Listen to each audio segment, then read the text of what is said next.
Welcome back to Prairie Wings. I'm Merle and Meray. my daughter Meray is here with me today, and that rhymed. What's going on is I ended up hurting the engine of my truck, which is a 4.8, but we are building a 6-liter. Now, seeing as my engine, Meray is going to be able to build the whole thing. How many full engines have you built? None. None. So what do you think about this one?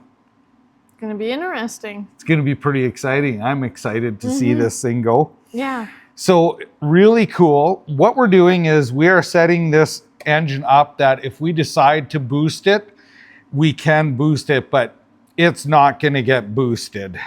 Yet. You never know where it's going to go. So anyway, if you wouldn't mind, follow us along. Meray is doing this build. I'm going to be helping her a bit, but basically it's her build. And if she can build a motor, her first motor, I'm sure other people will be able to learn through it. So we're going to go step by step, not every step, but we're going to cover most things on what you would need to know about building an LS for boost.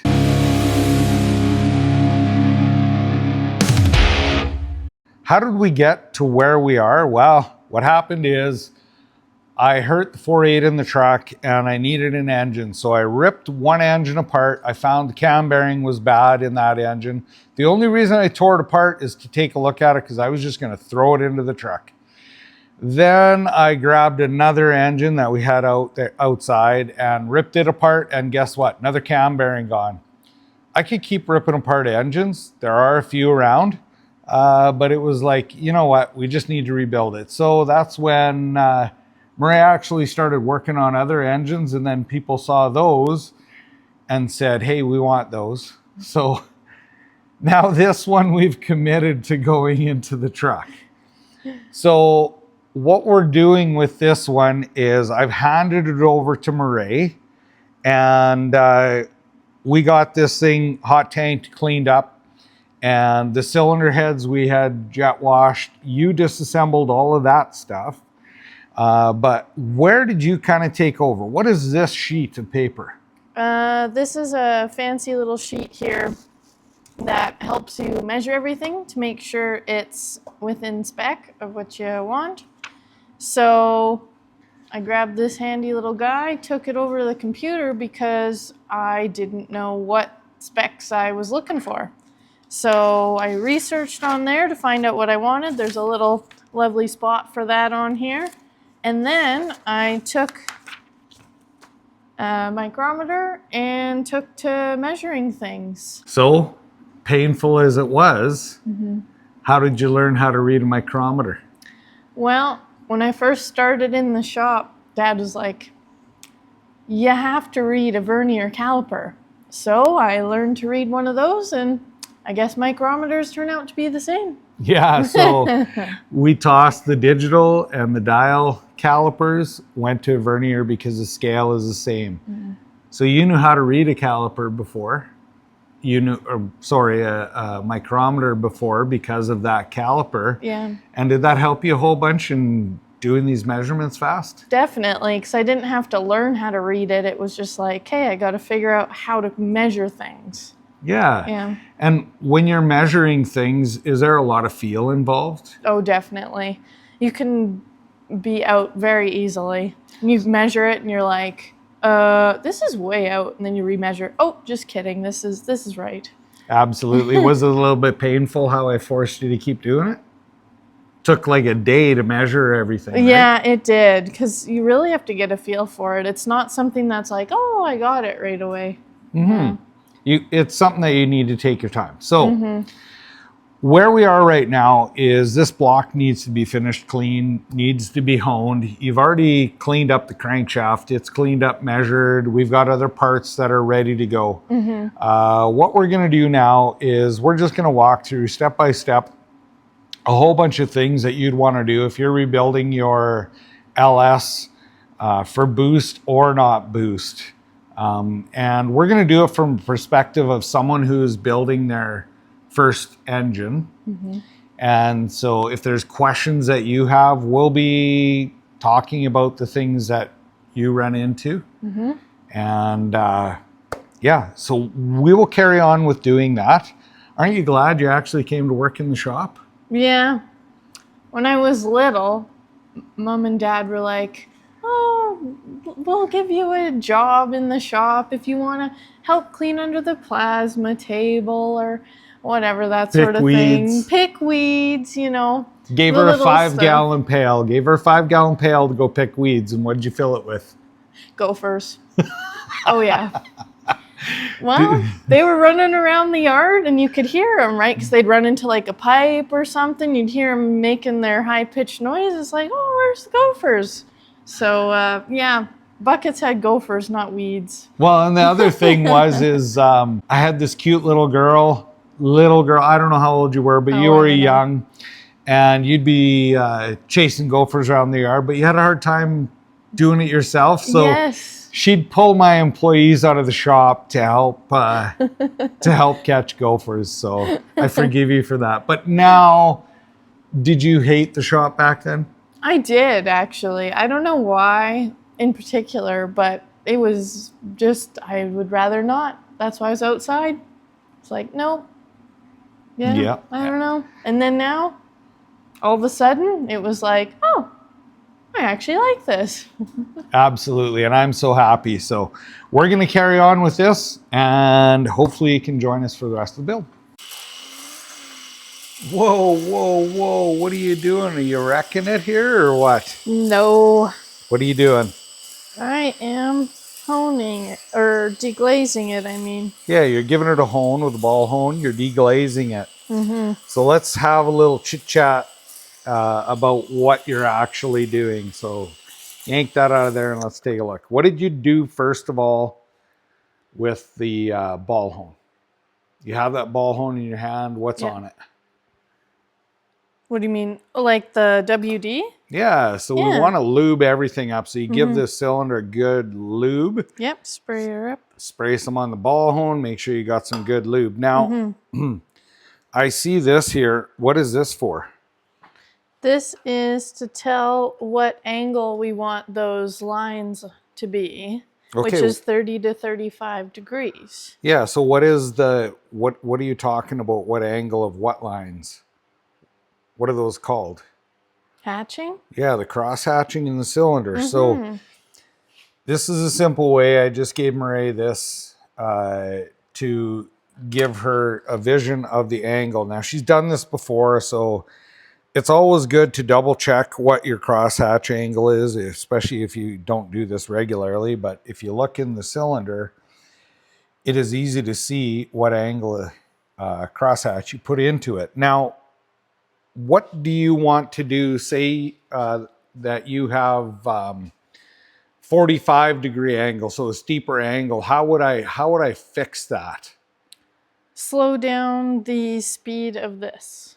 Slow down. Keep the up and down the same. Okay, what if you have a single speed drill? What would you do if you want to lay it down? If you want the lines to be less steep? You just go slower with up and down. Yeah, absolutely. So there's a couple ways to change it. So it's kind of all about timing and how fast you go up and down. Now, the purpose of deglazing, well, there's a couple reasons for it. If we take a look in here, these cylinders are dirty. You want to give that a quick wipe with your hand there. Of course, you have to be politically correct and use a rag and hit the phone. So they're really shiny in there. And so one of the things about deglazing, now that we have the cross hatches in these and we have a bunch of lube in there, anyway, that is going to hold lube. We want to take the shininess out as well. That's going to help re-break in the rings because you filed all these rings, but let's take a look at one of the pistons. What was the case of the pistons? You got the pistons when we when we took these out of the engine. What was going on with these pistons? Oh, they were gunked right up. Okay, so the rings were seized right in. They wouldn't even rotate. No. So this thing probably was an oil burner, and LS's inherently are bad in this case because If you were to look at other brand pistons or performance pistons, you're going to have holes that are drilled inside this groove to pull oil away. On LS's, this is your oil drain. And so what happens is everything gets gunked up and these rings get seized right in. They don't even move and these engines become oil burners. So what Maray's done here, well, tell us what you did with this. Well, to start, I took the rings off. Okay. Had to really kind of fight with them, get them off because they were so stuck in. Worked them, lubed them. And then the grooves are really dirty, obviously. So then I cleaned the piston itself up completely and then cleaned the rings up. And then you saw the filing and then we put them back on. Now, the ring grooves, I have a tool that someone is borrowing right now to clean the ring grooves. So you were stuck with doing what to clean the ring grooves? Oh, I just had like a little dental pick type of thing And to chip it all out and wire brush and that sort of thing. Yeah. And so these are ready to go back into the engine once it's honed, but we're going to end up changing the cam bearings while the cam bearings are out. We'll be putting new cam bearings in before that happens. Looks like you've moved on to the cylinder heads. What have you done so far? Yeah, so I've taken the valves out and cleaned them on the wire wheel and with some Scotch-Brite. Okay, can I ask you a question? Yeah. Where did you stay away from on those valves? On the edge. The seat where it contacts the seat. Yeah. And the reason we did that is because we don't want to regrind these valves. So we're going to lap them in with the drill, right? Perfect. Okay, carry on. You cleaned up the valves. Yes. And then what? And then I scrubbed the outside of this so it's much cleaner looking. And now we're looking at the inside here. Yeah, and we removed some broken studs out of these, which are on other videos you're going to have to check out. And so let's take a look at how you're actually cleaning up this gasket surface. What do you got going on? What's rigged up? So I'm just using a razor blade that I took and rounded the corners off because we don't want to dig into this surface and scratch because then the gaskets won't seal. So you just took a grinder and ground off those corners then? Yes. Okay, and isn't this kind of where this rebuild gets its name from? Razor blade rebuild? Definitely. All right, so show me how this works. Yeah, so I just kind of start somewhere, make sure it's flat, and then I just kind of scrape stuff off here. Comes off pretty easy, just drag it along, eh? Yeah. Perfect. All right, we'll catch up in a bit. What are you doing? I am lapping these valves. All right, let's take a look. What do you got going on here? Tell me what you're doing. I got a drill on the end of the valve, and then I've got a compound on this side here. Okay, so this is your valve grinding compound. It's a lapping compound, right? Yes. Okay, and why do you want to do that? So that they're not all messed up and leaking and silly stuff. Okay, so I'm gonna show them really close here. If we look, you're gonna see that the valve seats in there are in terrible shape. And if we do a really quick comparison to a head that Meray already has done, well, that's pretty impressive. So this is the budget rebuild, and we are lapping the valves in. This head is good, and you can see how nice and even everything has turned out, and the valves all look really good over here. So the original valves as well, they look terrible too. And this is cleaning it all up. We are going to have a good seal. So can we join you again on the next step? For sure. All right. Hey monkey, what you doing? Hi, I'm measuring the valve spring heights, the assembled. Perfect. The valve spring assemble tight. And I see you have a shim on there and you're using the micrometer on top of a shim. Well, what's the deal with that? Yeah, it's just because these need the tool. And once you put them on, then they're kind of on, and we don't need to do that yet. Okay, So it's the same thickness, that shim, perfect. as this one. Yeah. All right, so how does this work then? What is in the top of that? The retainer's in the top, Okay. and it fits inside. And we had to adjust the tool a little bit for these ones because why? It didn't fit. It was crooked on the top, so that's not very good for being accurate. So we made it fit inside, so we have to do some math by doing that, right? Yeah, we just have to take 100 thou off. Perfect. All right. Yeah. So what is the assembled height that you're looking for? 1.8. Okay. And what are you finding so far on this head? What kind of shims you need in there? We're needing the 15s on the exhaust ones. Okay. And nothing on the intake. Now, how accurate is that nothing on the intake and exhaust? It's within 7.5. Why 7.5 thou?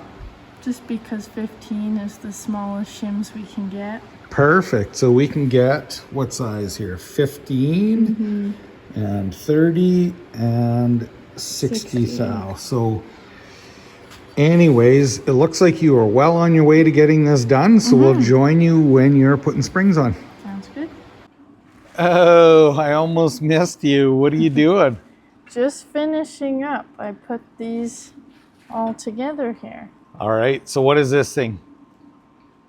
The tool? Yeah. It's to take the springs out and put them back in. So a valve spring compressor. Yeah. Yeah, perfect.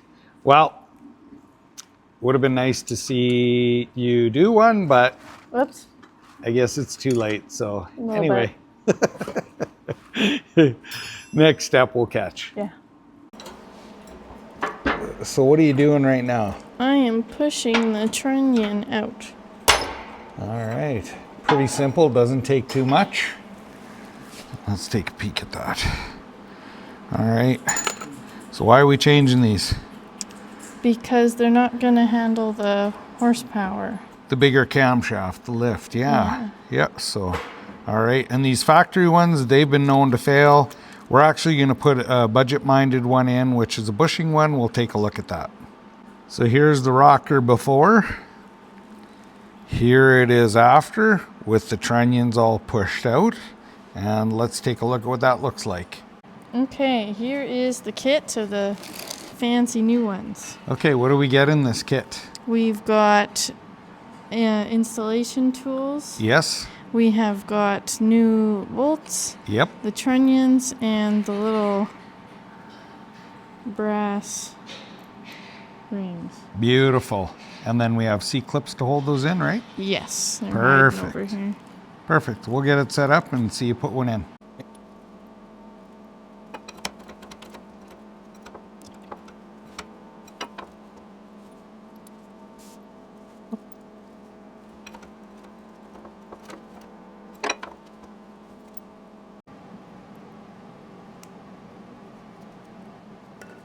And ta-da!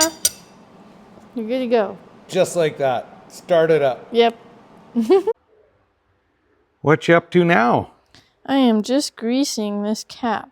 You using wheel bearing grease, I suppose? No. No? What are we using? We are using engine assembly grease. All right. And I see that you're reusing the old bolts. What's with that? We are, because these ones are torque to angle bolts, not torque to yield bolts, so you can reuse these ones. Absolutely. So once we get this in, we'll go through the torque spec, get it all torqued down, and carry on. Is that the last bolt? Not quite. Okay. We got one more over here. All right. What are you doing? I am just tightening these side bolts up. Okay. And the rest of these you did? I did. And we have a video on that actually of why we want to change those, right? Yes. Perfect. All right. Time to put the pistons and rods in there, hey? Yippers. Perfect. Okay, tell me what you're doing here. I am putting piston number 3 in. Okay. We're using a ring compressor to squish those rings so it'll fit in. That's old school stuff, isn't it? Yeah, it's really neat. Okay, what did you have to do first? We had to turn the crank so then we didn't run into it with the piston. With the rod down there, yeah. Yeah. Okay, and then what do you do here now? Now I'm just going to tap it in gently. Okay.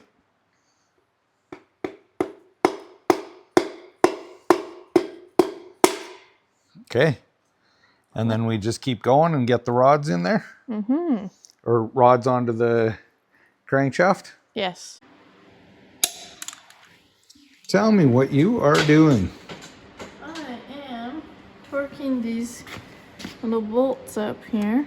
Well, that doesn't look like a torque wrench. No, this is a tool to measure the stretch of the bolt. And it's real finicky to get lined up and stuff, is it? It's very finicky. Yeah, so why are we measuring the stretch? Because all the bolts are a little different, so you can't just take the torque wrench and set it to a number and torque them all. So we measure them before we torque them and set it to 0. And then we measure them after, which is what I'm trying to do now, to find out if it's right. And because I'm watching you in video. Yeah, like I literally can't get this on now. It's you totally walked over funny. here, and then it's wrecked. There we go. Okay, so what are you looking for then? Zeros between 0065 and 0070. Okay. And So that's- are you good? You're at 70? Yeah. Perfect.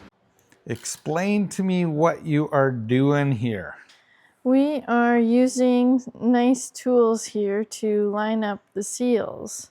Okay, so what is it? What do you actually have to do? So you put this on, Mm-hmm. and then you put the cover on, and this on, Mm-hmm. and nothing is tight. And then you tighten these down once you've got this all set up. So you kind of alternate between these, tighten them? Yes. Okay. And then we just torque it on and Yeah. pull that out and put the seal in kind of deal? Is that what we're talking about? Yes. Absolutely. That looks great. All right. So on the back, same kind of deal you did? Yes. Okay. Perfect. We'll carry on. Cylinder heads are on and it looks like your color choice is orange. Yepers. Perfect. All right. What are we doing right now? We are putting the head bolts in. Okay. What kind of head bolts are these? ARP ones. What? Why has it got like grip? Like someone ran over those. Yeah, well, yeah, it's for grip, exactly. Oh, okay. So why is that? Just so then it's more accurate when we're torquing them down, so it doesn't slip around. So those bolts look really dirty. Why is that? Well, you gotta lube them up when you put them on, but don't put the lube on the washer. Yeah, the lube cannot be on the bottom of the washer because Yeah. we want it to grip into the cylinder head. So how do you put that in there then? Well, I'm just kind of holding the washer back and trying not to get the lube on the sides there, and then you Drop her in. drop Okay. her in. Perfect. And then torque them up, and we have to use the angle tool on these, do we? No. What do we do? Well, actually, ARP has a torque procedure. Pretty easy, simple, just like old school stuff, I guess, eh? Mm-hmm. Perfect. All right, we'll get the heads torqued up and carry on. You're really getting after it. What are you doing? I am checking if this push rod is the right length. All right, I'm making you do every single one, right? Yepers. All right. So, what do you actually have to do there? To check? Yep. Well, you put her on and tighten it down till it weighs, and then you check for what your lash is. Perfect. Which I still got quite a lot here. Yeah, and then once you got your lash out, you tighten it up. Mm-hmm. And then you check if the push rod spins. Yeah. And what are you actually getting for tight out of those? after you get the just lash over out? a half turn. Okay. And then after you get this lash set, what do you have to do to go to the next cylinder? Then we will turn the crankshaft a quarter turn. Okay. And then what cylinder is after that one? I'm on number 6 right now, and it'll be at number 5. So you'll be going from 6 to 5. Okay. How can we find out more information on how to do this? We have a video. Perfect. Okay. Get to prime her up. Yeah, it's pretty sweet. It's gonna be nice getting this in. Oh, our oil pressure sender. Oh, I should throw an old one in. Do you want to grab an old one? yeah. I blame you now that now that that's plugged up. Ooh, you hear air coming? Yeah. Good. Keep going.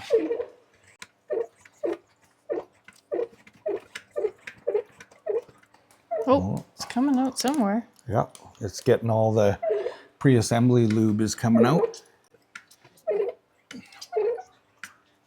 Oh, I can't pump it. Yeah, it's chucking it at me.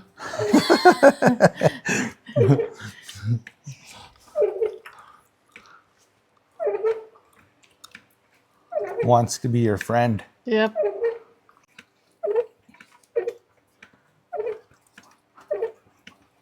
Give it a few good pumps there. It's stiff. Oh, it's stiff? Yeah. Okay. Definitely can hear the oil moving around in the engine. Oh, you can see it down in there. Yeah, it's running down inside.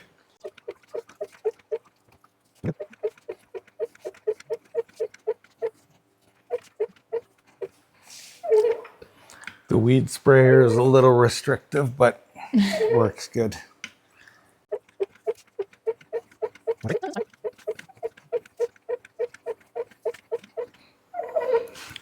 So we've only got about 1.5 liters in there now.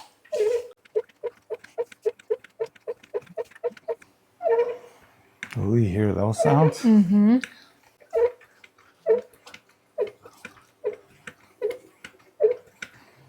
Oil's coming out over here now. Is it? Yeah. Oh, getting a little. There was a little bit. Yeah, this one's filling.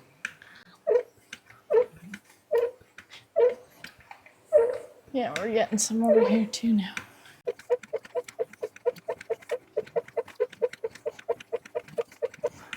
Yeah, these ones, lots of them are running over the top.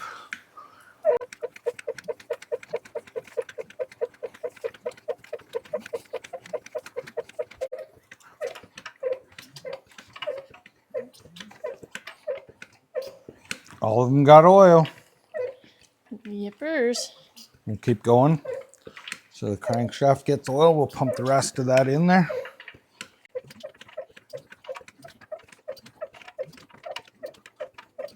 Well, I am pretty proud of you. The engine's going in the truck. Yippers. So I can't wait to hear this thing run. How about you? Me either. Yeah, absolutely. To hear this thing run and to actually see us abuse it, you're going to have to check out us playing with the dump runner truck or something like that. I'm not sure what order the videos are coming out at, but watch for that one. So when you were working on this engine, what was the most interesting part of the engine for you? What did you find that was interesting? I found all of it really interesting. Even though you've done some specific engine work for me, stuff like that, putting it all together was different? Yeah, that was the difference. You know, I've done some here and there, but doing the whole thing from start to finish was really neat. A little bit of pressure? Yeah. Yeah, it took quite a while, but it took really long. And why did it take long? Was it because I made you measure every single little thing? Yep. And double check it? Yeah. Double check the torques? Mm-hmm. So you feel pretty confident it's going to run? Hopefully, yeah. Yeah, if it blows up, it blows up. We'll do another one. And so what about just what was the one mistake that we caught that you did? And I mean, it's very simple, but what did you see? Yeah, so when I was putting the rockers in on the push rods, I was turning a quarter turn to get to each one to do it, and I missed one. And so then I was like, what is going on here? Because the next one that I went to was not right. Yeah, so what she's talking about is we measured every single push rod in this engine, and we have a video on how to actually do that without tools.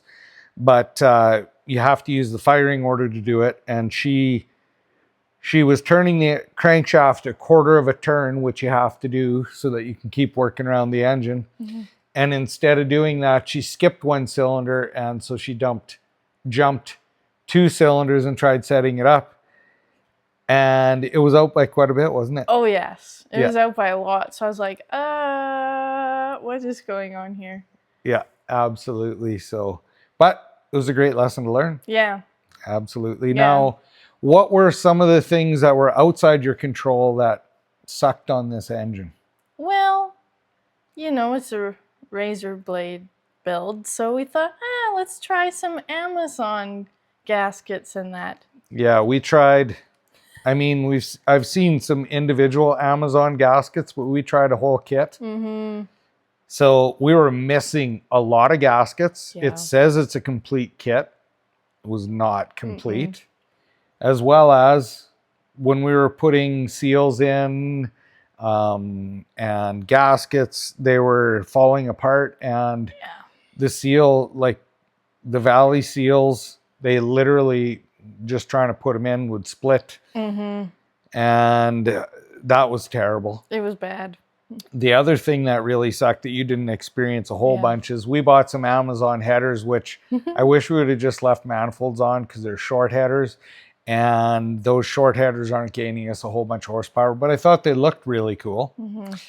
Anyways, the headers, well, first of all, there was no way that you could get a spark plug in and out. And the one side, the passenger side header, was right against the block.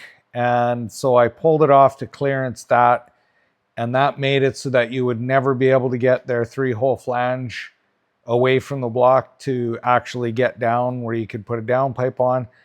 So I had to bend the whole header up. And then after that, right now I'm going to have to cut an ear off the transmission because, I mean, I'm not putting the cover back on the converter because we put a big converter in this thing. I want to keep it cool, but if we were wanting that cover back on the bottom, I'm going to modify it a bit because it is strength, but part of that's going to be missing because there's no way to get those exhaust around it. So if you're going to put headers on one of these trucks, you probably want to spend some money on headers. Yeah. So are you looking forward to going doing donuts? Definitely. Have you done a donut before in your life on dry pavement? No. Yeah, we're going to have to find a closed road course for that one, but we're going to teach you how to do some donuts. So watch for that other video. And do you have any other words of wisdom? It's a give it a try thing though, right? Don't be scared of this stuff. Yeah. Yeah. You enjoy doing what you're doing. Yeah, for sure. Absolutely. And so if you don't mind, please like, share, and subscribe and watch the other videos. We really appreciate you taking the time to watch. Yeah. Thanks for watching. Thank you.